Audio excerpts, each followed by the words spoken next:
Hiya nerds. I have a confession to make. I did not expect to love She-Ra and the Princesses of Power. It's not like I expected to hate it either, don't get me wrong, but my understanding of the show before I watched it was just this vague pastel modge podge of fun, lighthearted content made for kids. I was aware it existed, I was aware it was colorful, I was aware that Adora's redesign caused bizarro creeps everywhere to wield their metaphorical pitchforks in displeasure at the fact that a teenaged super soldier could, in fact, wear sports bras and bike shorts and not have the impossibly chiseled cheekbones of Michelle Pfeiffer before her frontal lobe even fully developed. And, of course, I knew it was gay. All of this should have been reason enough for me to camp out on the couch, queue it up on Netflix, and spend a week in glimmery pastel gay power bliss. But I didn't. I put off watching the show because I made the very significant error of underestimating it. I made the mistake of believing that it would be a simple story. And it's anything but. And so much of that is because of Catra. Because she holds up a mirror to the worst parts of ourselves and then shows us that it is never too late to choose to be good. And that is so fucking important. So what is She-Ra? If you are asking yourself this question, what are you doing here? Open Netflix, go watch it. But if you insist on sticking around or you just don't care about spoilers, She-Ra and the Princesses of Power is the modern reboot of the 80s cartoon She-Ra, Princess of Power. Here for a little game of tag, Catra? I'll see you in the darkest dungeons of the Fright Zone, you miserable insect! It follows Adora, a young, overachieving former child soldier indoctrinated by a militant colonizing faction called the Horde. Yes, I told you all the show isn't as simple as it sounds. The Horde is hell-bent on defeating the princesses, who aren't necessarily just rulers, but are also magical warriors, tied to the magic of the planet by runestones and sworn to protect their home planet of Etheria. Adora is the Horde's most promising young soldier, until one day she stumbles upon a magic sword in the woods Arthurian style, and realizes that it can transform her into an 8-foot-tall, glowing warrior princess named She-Ra. Adora soon realizes that she has been brainwashed, indoctrinated, and manipulated by the Horde, and decides to take up the Sword of Protection, join the princesses, and leave her old life behind. But in doing so, she also leaves behind Catra, her truest friend. Ahem. Adora is a fascinating character in her own right and absolutely deserves a video of her own, but let's shift the focus onto the main character of today's particular analysis, Catra. Catra grew up alongside Adora and the other cadets under the militaristic thumb of the Horde, where they were raised as child soldier princess killing machines. Told you, it's complicated. Like Adora spent her entire life learning how to become a vicious fighter and a tool for the Horde to use to take over Etheria. But unlike Adora, she doesn't leave the Horde when given the chance. Over the course of the seasons, she becomes something akin to an arch-nemesis for Adora, constantly fighting her at every turn and gradually spiraling into chaos as she faces defeat again and again. The struggle between the two is the underlying current of the entire show. It's literally the ending moment of the opening montage that starts every single episode. But their relationship is extraordinarily complicated and so much more than just a hero-villain dynamic. But it seems like no matter what drives them apart over the 3-year time span of the show, there's still so much care that they have for each other that makes everything so much more complicated. And that care, that love, is what saves them all in the end. Catra is one of the show's primary villains in 4 out of the 5 seasons, but I think that only using the term villain to describe her isn't entirely accurate. She's more like a deuteragonist than anything else. Even in Season 1, directly after Adora flees the Horde, Catra is set up as both a rising antagonist gradually growing into her power and her anger, but also as Adora's narrative foil. She represents everything Adora isn't, or more accurately, Adora represents everything that Catra will grow to resent. Where Adora is high-achieving and by the book, Catra seeks out shortcuts and isn't afraid to play dirty, as the very first scene of the show sets up. You should have seen your face. You were like, no, betrayal.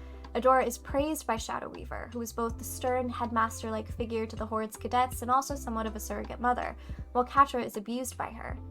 Adora has the courage to leave, and Catra does not. The differences between Catra and Adora become even more stark as the show winds on, and these differences serve to completely drive them apart. Growing up, Adora was the golden child, the star among her peers. She's promoted through the ranks and made to believe that she serves a higher purpose, that she's inherently valuable. Meanwhile, Catra is consistently told the opposite. If you haven't already seen the video that 5x5 Takes made about Catra, I highly recommend going to check it out. It's fantastic analysis of the character. And in that video, 5x5 Takes points out that for Catra's entire life, she is told by Shadow Weaver that her worth is tied to Adora, and more specifically, her worth is tied to Adora's opinion of her. I've kept you around this long because Adora was fond of you, but if you ever do anything to jeopardize her future, I will dispose of you myself. Do you understand? She's only worth keeping around for as long as Adora wants her. When Adora leaves, although her leaving has nothing at all to do with Catra, Catra takes it as a personal rejection. Adora doesn't want her anymore, so what is she worth? Before I go on to talk about the rest of Catra, I think it's important to highlight one of the major differences that they exhibit throughout the entire series, because it's a true dichotomy, and both traits play massive roles in their ultimate final season arcs: Catra's selfishness and Adora's selflessness. From the very beginning of the show, that first inciting action of Adora finding the sword and being caught up in the world of the princesses, her selflessness is established. Her entire life, Adora thinks she's a good guy. She thinks she's fighting a worthy cause on behalf of a worthy leader, and that by defeating the princesses, she is taking down tyranny. But as soon as she spends time with the enemies she's been trained to hate, she realizes that her whole life's purpose has been a lie. She's horrified, shaken, and can't help but fight against what she now sees as true atrocities, the Horde itself. What are you saying? I'm saying this is wrong. They've been lying to us, manipulating us, Hordak, Shadow Weaver, all of them. Catra and Adora come face to face, and it's when Adora truly makes the choice to fight alongside the princesses and other Ethereans to take down the Horde. When she truly makes the choice to leave the Horde, and everyone she's ever known, including Catra, behind. It's Adora's first act of selflessness. By stark contrast, when Adora tells all of this to Catra, expecting her friend to be horrified, the response is not what she expects at all. Duh! Did you just figure that out? Manipulation is Shadow Weaver's whole thing. She's been messing with our heads since we were kids. Catra was never under any illusions of who they truly are. She never had that privilege. Catra never thought that she was one of the good guys, and she never really cared. She knew that she had a friend who she loved, that she had the promise of power if she stuck it out long enough, and that she had a target to aim at. Catra doesn't need a clear conscience or to sleep easy at night or to fight for a cause that is noble and just and good. All she needs is Adora. How could you possibly be okay with that? Because it doesn't matter what they do. The two of us look out for each other, and soon we'll be the ones calling the shots. She's selfish. And Adora's selflessness is what takes her away from Catra. This dichotomy is what separates them for 3 years and situates them solidly on opposite sides of a war. But at the same time, this dichotomy is what truly brings them together at the very end. I could make a whole video about their relationship and their dynamic, and I most likely will, but this isn't a video about Catradora, this is a video about Catra, so I'll get to the point soon, I promise. But before I do, I want to point out how magical it is that it is only by adopting the other's fatal flaw that Catra and Adora are able to achieve their happy endings. Catra's truest moment of selflessness, and one of the most profound acts of selflessness in the entire series, in my opinion, comes in the final season of the show, when she gives her own life to save Glimmers on board Horde Prime's ship.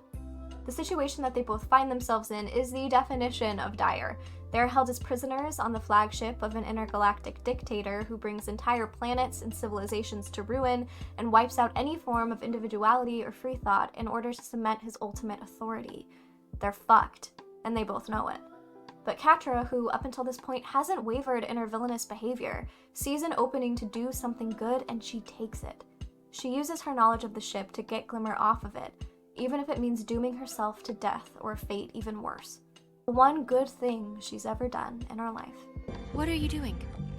I want to do that one good thing in my life, like you said. So, come with me. And despite the fact that Catra explicitly orders not to save her, We don't have time. You need to get to these coordinates now. Don't come here, no matter what. Horde Prime is ready for you. Catra, I don't understand. What is... Just listen! Adora, I'm sorry! For everything!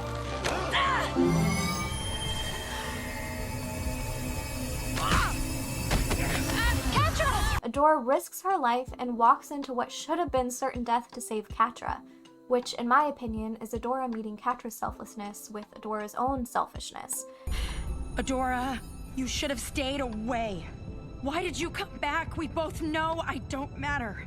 You matter to me. And at this point in the narrative, Adora is struggling with her own sense of identity. For the honor of...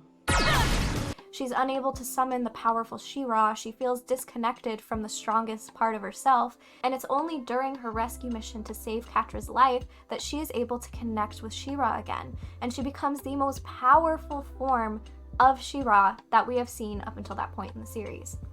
It's proof that they are at their strongest not when they're their most similar or when they're their most different, but when they learn from each other, when they balance each other out.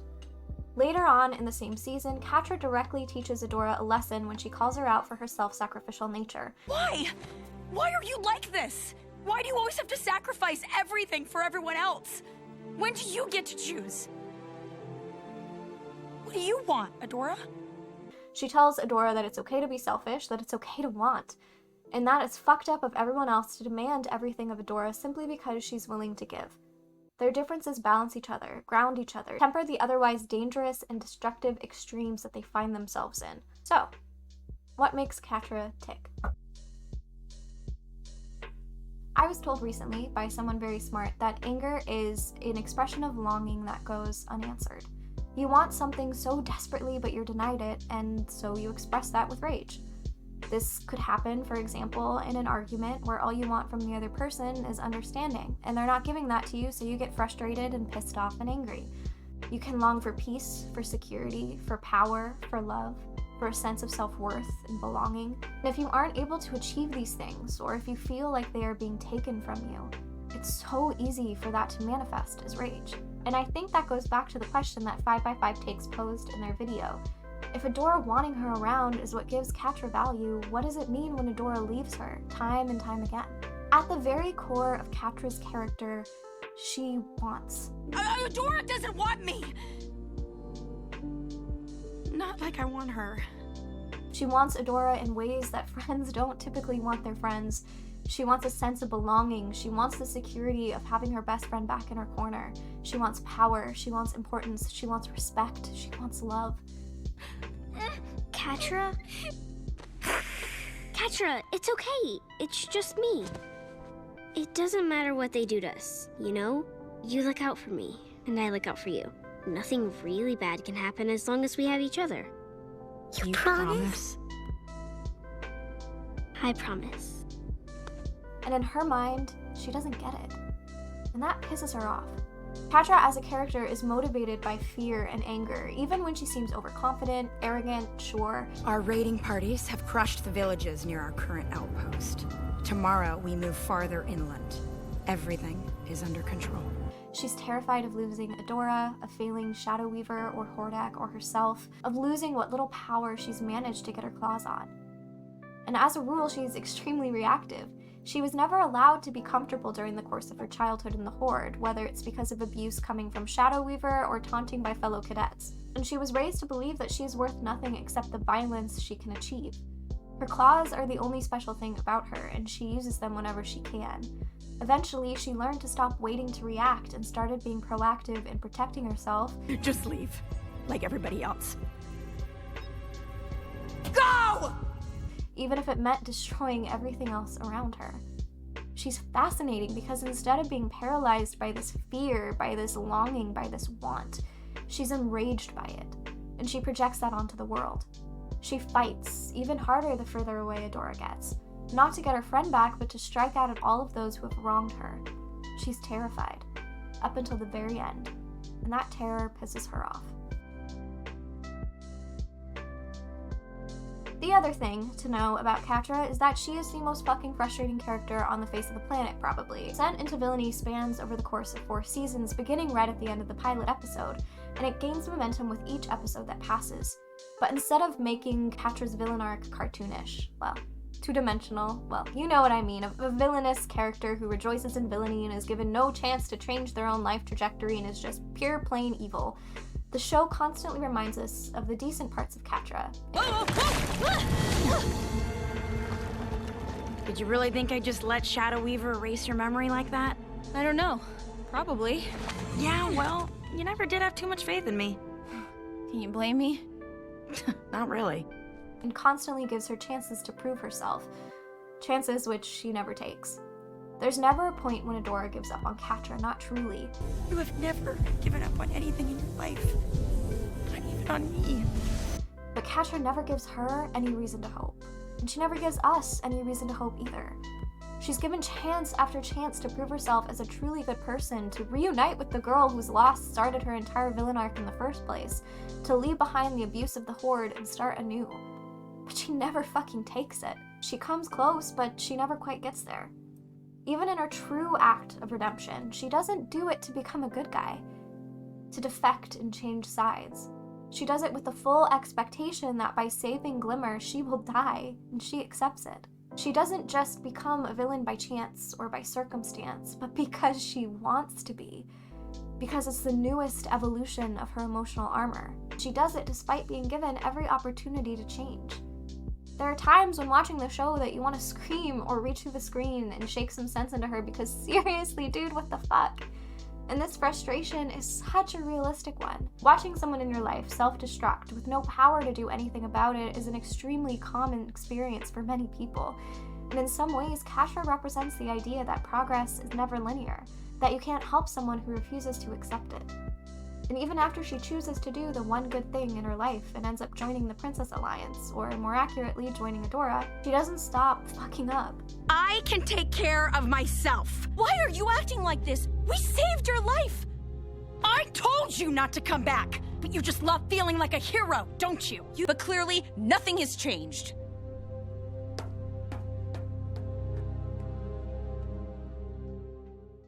She can't shake off her trauma and her anger and her feelings of abandonment just because of one absolutely glorious rescue mission. It's time. She takes one step forward and then two back. She's frustrating because so is progress. So is the journey to become good, which, in my humble opinion, is often what makes redemption arcs and other forms of media fall flat. Redemption isn't given, it's earned. And Catra shows just how fucking hard it is to earn it. And now, for the moment you've all been waiting for, what Catra tells us about hope.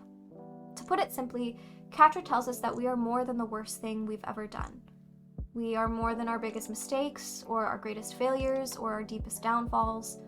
As long as we are not only willing to apologize, but fully prepared to continue changing for the better, whether or not our apology is accepted, Catra shows us that there is hope. And at the risk of sounding too vulnerable, oops, I have not always been a good person. There are times in my life when I've even teetered on the edge of becoming a bad one. I've been immature, depressed, confused, terrified of myself, of my future, of failure, and I've hurt people that I cared about by acting out of that fear. There's also a huge part of me that relates so heavily to Catra's pain and terror and anger due to my own experiences as a closeted lesbian struggling with 2 decades worth of religious trauma. And to be clear, I don't think that this comparison is an accidental one. I think it has a lot to do with the fact that Noelle Stevenson, the showrunner of Shera, has been open about their own experiences being queer and raised in a religious society. When you're always told you're bad at the very core of you, bad in the parts of yourself that you protect and you conceal and yet you cannot ever truly escape, it's all too easy to fall into a self-fulfilling prophecy, to hurt others before they hurt you, to give the world what you think they see when they look at you, something sad and bad and broken. And I know I'm not alone. To falter and struggle and make mistakes is to be human. I mean, we've all been there in some way or another, even if, being there isn't necessarily pulling a lever that opens a portal that nearly destroys the very fabric of reality itself, but you know what I mean. And as silly as it may sound, watching the show, and watching Catra's arc in particular, showed me that failure doesn't have to be your fate. You can fall and you can fuck up and you can make mistakes along the way, but as long as you do the selfless thing when it counts, as long as you press that escape button and expect absolutely nothing in return from the people you press that button for, there's hope. Catra is fascinating, complex, heartbreakingly human in all of her flaws, and her story is one about rising out of the ashes of your own trauma, of not only asking for help but learning how to accept it, of choosing to become a better person not because you think it's easy or you expect to reap the benefits of it, or because it's what's always been expected of you, but because you truly want to be good.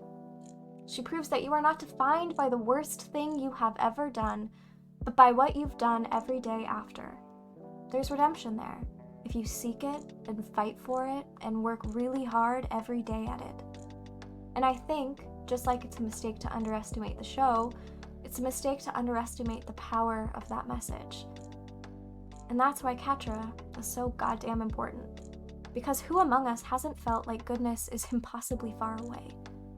And who among us has had the courage to reach for it anyway? A town that hates princesses? Should I buy property here? Is what I would have said before I joined you. Go team. If you liked this video, please be sure to check out my video analysis on why Arcane is actually a Greek tragedy wearing steampunk disguise. Until next time, I will see you later, nerds.